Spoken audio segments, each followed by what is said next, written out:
How strong is the SEAL's sixth sense? He just glanced at the crowd around him and immediately sensed he was being followed. Look in the mirror behind you. There's a man, brown cap, wraparound shades.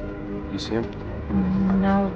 Before the reporter could react, Reese grabbed her and rushed out of the restaurant. But as soon as they got back to the car and sat down, a black sedan quietly pulled up behind them. That's when Reese did something shocking. He shot and killed the man who was tailing them, searched the guy's wallet but found it completely empty. No ID, no credit cards, nothing. Then he noticed a file lying on the passenger seat. Reese quickly handed it over to the reporter. It was not until this moment that the female reporter finally realized that the real victim was actually Reese. He had served in the Navy, but his wife and daughter were brutally murdered in a conspiracy. In order to find the mastermind behind the scenes to avenge his family, after digging through the evidence, he suspected a man named Saul might be involved. So he met up with his buddy Ben and headed to the golf club where Saul was playing. When Saul returned to his room to brush his teeth, Ben quietly turned on the speaker in the bedroom. Hearing the music, Thor, who had no idea what was going on, walked into the room to check.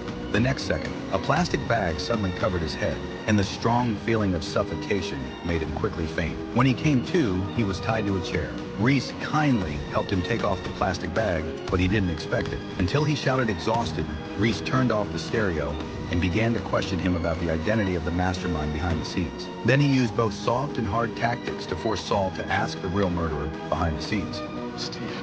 And finally, Saul spilled it. Steve was the one pulling the strings. Although he didn't know what Steve was planning, he knew that the forces behind the billionaire were complicated. Reese believed that the tragedy that happened in Syria 2 weeks ago was probably the result of Steve's secret manipulation. Saul admitted it was a top-secret project. Project RV 4895. Saul said he only knew that the name was a confidential project. This was a highly confidential project, and the content and purpose of it were not something that a small person like him could know. At this time, Reese asked him a key question.